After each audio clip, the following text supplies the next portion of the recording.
When we say that Jesus has a reasonable soul, we simply mean by that touching his human nature, he is a duality. He's body and soul, as all human beings are, and that soul is rational. And that, and when we talk about, in that sense, the term soul is virtually interchangeable with the word mind. And God has created us in our image. God himself is a rational being. And God has planted within the soul or mind of every creature that he has made the capacity for reasonable discourse and thinking. And I know we live in a time that is one of the most anti-rational and anti-intellectual periods of the history of the church.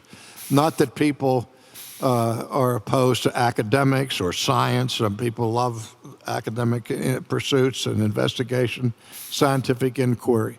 But it's anti the mind, anti-being rational. People think that Aristotle, for example, invented logic. Aristotle didn't invent logic, God did. And that Aristotle no more invented logic than Columbus invented America. He discovered it. He found it. And, the late Christian philosopher, not Van Til, but the other one, Gordon Clark, when he exegetes John 1, in the beginning was the Word, and the Word was with God, and so on, it's in the NRK ein ho logos. And actually, Gordon Clark interpreted that, or translated it. In the beginning was logic.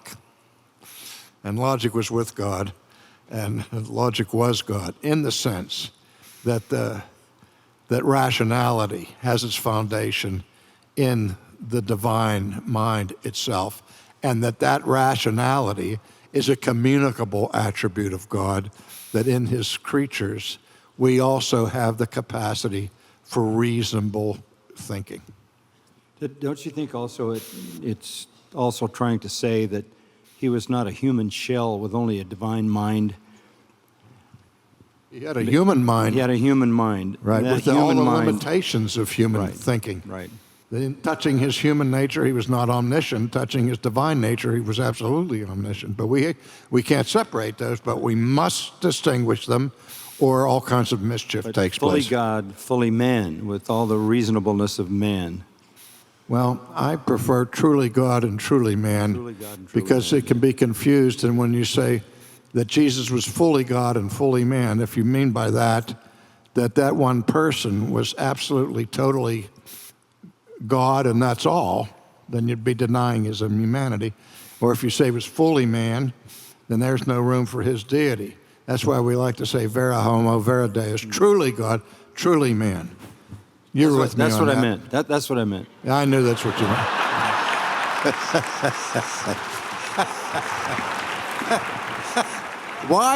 Why, Johnny Mac, do you always make me have to define what you meant?